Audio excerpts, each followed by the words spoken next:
ಆ ದೇವ ಮಲ್ಲಿಕಾರ್ಜುನ ನಿನ್ನ ದುಃಖವನ್ನು ಆಲಿಸಿ ನಿನಗೆ ನೆಮ್ಮದಿ ನೀಡಲಿಲ್ಲಪ್ಪ, ನೆಮ್ಮದಿ ಅಪ್ಪ. ನಾನು ನೆಮ್ಮದಿಯಿಂದ ಇದ್ದೇನಪ್ಪ, ನನಗೇನು ಕೊರತೆ ಇಲ್ಲ. ಸುಮ್ಮನೆ ನೀವು ನನ್ನ ಬಗ್ಗೆ ಏನು ವಿಚಾರ ಮಾಡಬೇಡಿ. ನೀವು ಸಂತೋಷವಾಗಿದ್ದರೆ ಅಷ್ಟೇ ಸಾಕಪ್ಪ ನನಗೆ. ನಿನ್ನ ನೋವಿನ ಬಗ್ಗೆ ಅರ್ಥ ಮಾಡಿಕೊಳ್ಳದಿರುವಷ್ಟು ದೊಡ್ಡನಲ್ಲಪ್ಪ ಈ ನಿನ್ನ ತಂದೆ. ನಿನ್ನ ತಲೆಯ ಮೇಲೆ ಚಿಂತೆ ಕಾಳು ಹಾಕಿ ನಾನು ಋಣಮುಕ್ತನಾಗಬೇಕೆಂದರೆ ಅದು ನನ್ನ ಕೈಯಲ್ಲಿ ಸಾಧ್ಯವಾಗಲಿಲ್ಲಪ್ಪ, ಸಾಧ್ಯವಾಗಲಿಲ್ಲ. ಮಗು ರವಿ ಅಪ್ಪ, ನಾನು ಇನ್ನು ಹೆಚ್ಚು ಸಮಯ ಉಳಿಯುವಂತಿಲ್ಲಪ್ಪ. ಅಪ್ಪ ಹೀಗೆ ಮಾತನಾಡ್ತದೆಯಪ್ಪ. ಅಪ್ಪ ನೀವು ಒಳಗಡೆ ಹೋಗಿ ಸ್ವಲ್ಪ ವಿಶ್ರಾಂತಿ ತೆಗೆದುಕೊಳ್ಳಿ. ನಾನು ಹೋಗಿ ಡಾಕ್ಟರ್ ಕರೆದುಕೊಂಡು ಬರ್ತೇನಪ್ಪ.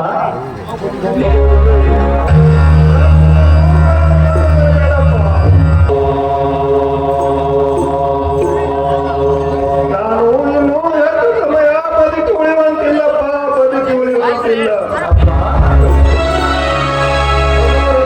ಅಪ್ಪ ಬೇಗನೆ ಹೋಗಿ ನಿನ್ನ ತಂಗಿ ಪ್ರೇಮಾಳನ್ನು ತೆಗೆದುಕೊಂಡು ಬಾ.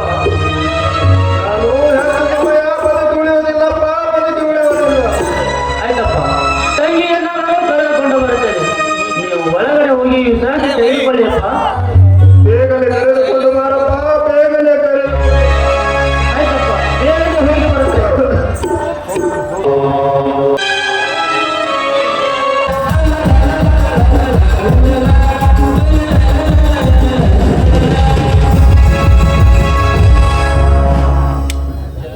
ಕವಿತಾ, ಹೇ ಕವಿತಾ,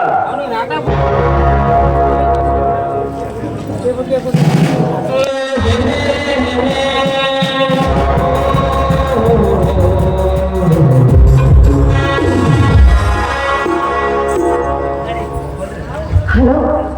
ಓಹೋ, ಬನ್ನಿ ನಗೇಶ್, ಕೂತ್ಕೊಳ್ಳಿ. ಕವಿತಾ ಎಲ್ಲಿ ಹೋಗಿದ್ದಾರೆ? ಯಾರು ಕಾಣ್ತಾ ಇಲ್ಲ ಮನೆಯಲ್ಲಿ.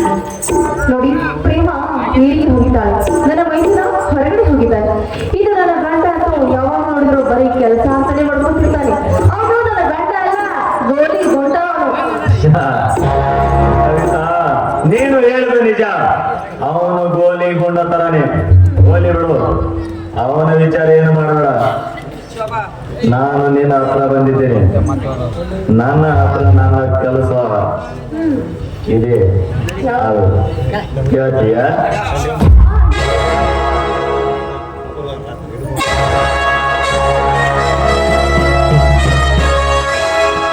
ತಂಗಿ ಪ್ರೇಮ, ಪ್ರೇಮ ಏ ಬಡ ಭಿಕಾರಿ, ಏನ್ ಬೇಕಾಗಿತ್ತು ಅವನಿಗೆ?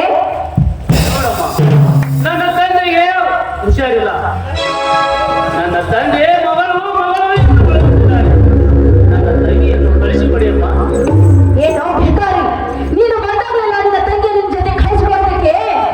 ಇದೇ ಧರ್ಮಛತ್ರ ಅಂತ ತಿಳ್ಕೊಂಡಿದ್ಯಾ? ಅದು ಅಂದ್ರೆ ಮನೆಯಲ್ಲಿ ಕೆಲಸ ಯಾರು ಮಾಡ್ಬೇಕು? ಅವ್ರು ಹೋದ್ಮೇಲೆ ಕೆಲಸ ಮಾಡ್ಲಿಕ್ಕೆ ನಾನು ಕಳಿಸ್ಲಿಕ್ಕೆ ಅಂತ ನಿಂತಿದ್ದೀನೋ?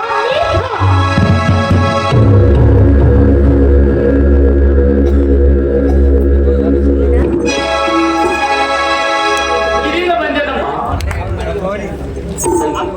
ಅಪ್ಪನಿಗೆ ಹುಷಾರಿಲ್ಲ. ಅಪ್ಪ ಮಗಳನ್ನು ಕರೆದುಕೊಂಡು ಬಾಯನ್ನು ಹೊರಡುತ್ತಿದ್ದಾರಮ್ಮ. ನಮ್ಮ ತಂಗಿ ಹುಷಾರಿಲ್ಲ ತಕ್ಕ.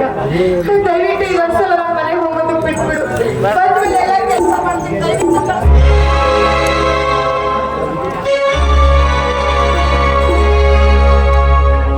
ಕವಿತಾ, ಪಾಪ ತಂದೆಗೆ ಹುಷಾರಿಲ್ಲ ಅಂತ ಹೇಳ್ತಾ ಇದ್ದೇನೆ. ಕಳಿಸಿಕೊಡು ಒಂದು 4 ದಿವಸ. ಏಯ್, ಹೋಗಿ ಬೇಗ ಬಂದು ಮನೆ ಸೇರಿಸು, ಇಲ್ಲ ಅಂದ್ರೆ ನಿನ್ನ ಪರಿಣಾಮ ನೆಟ್ಟಿಗಿರೋದಿಲ್ಲ. ಬೇಗ ನಡಿ ತಂಗಿ, ಹೋಗೋಣ.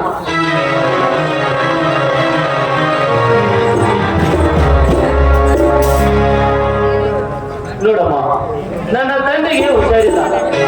ನನ್ನ ತಂದೆಗೆ ಆಸ್ಪತ್ರೆಗೆ ಒಯ್ಯಲು ನನ್ನ ಹತ್ತಿರ ಹಣವಿಲ್ಲ. ಅದಕ್ಕೆ ನಾನೇನ್ ಮಾಡ್ಬೇಕು? ಒಂದು 10,000 ರೂಪಾಯಿ ಕೊಡಿಯಮ್ಮ. ಏನೋ ನಾನು ಎಲ್ಲಿಯಾದರೂ ಕೂಲಿ ಕೆಲಸ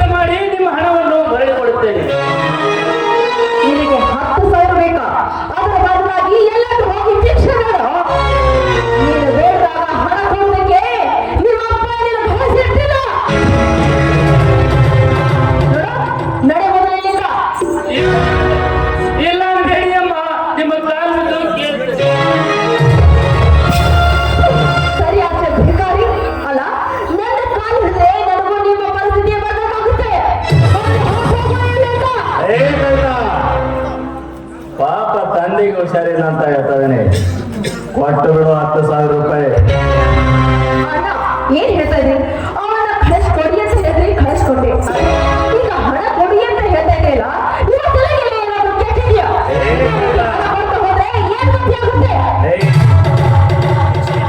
ನಿನಗ ಅರ್ಥ ಆಗಲ್ಲ, ಅದು ಬೇರೆನೇ ಇರ್ತೈತಿ.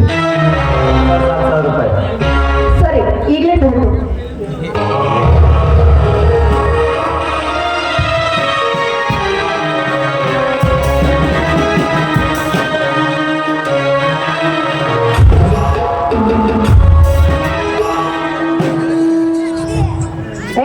ತೆಗೆದುಕೋ.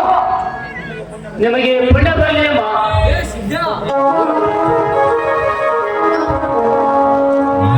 ಕವಿತಾ, ಪೊಲೀಸ್ ಸ್ಟೇಷನ್ಗೆ ಫೋನ್ ಮಾಡು. ಆ ಬಡ ಭಿಕಾರಿ ನಮ್ಮ ಮನೆಯಿಂದ 10,000 ರೂಪಾಯಿ ಕಳವು ಮಾಡಿದನಂತ ಪೊಲೀಸ್ ಸ್ಟೇಷನ್ಗೆ ತಿಳಿಸು. ನನ್ನ ಬಂಗಾರ, ನಿನ್ನ ತಲೆಯಲ್ಲಿ ಎಷ್ಟು ಚಮತ್ಕಾರ ತುಂಬಿದೆ ಅನ್ನೋದು ನನಗೆ ಗೊತ್ತಾಯ್ತು. ಪೊಲೀಸ್ ಸ್ಟೇಷನ್ಗೆ ಫೋನ್ ಹಚ್ತೀನಿ.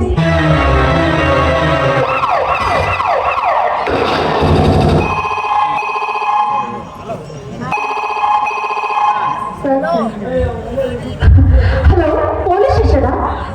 ನಾನು ಕವಿತೆ ಮಾತಾಡ್ತಿರೋದು. ನಮ್ಮ ಮನೆಗೆ ರವಿ ಬಂದು 10,000 ರೂಪಾಯಿ ಕಳು ಮಾಡ್ಕೊಂಡು ಹೋಗಿದ್ದಾರೆ.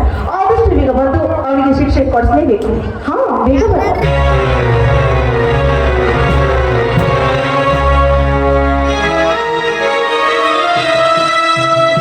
ಕವಿತಾ, ರಾಜ, ಇದೇ ಖುಷಿಗೆ ಇಬ್ಬರು ಸೇರಿ ಹಾಡು ಹಾಡೋಣ.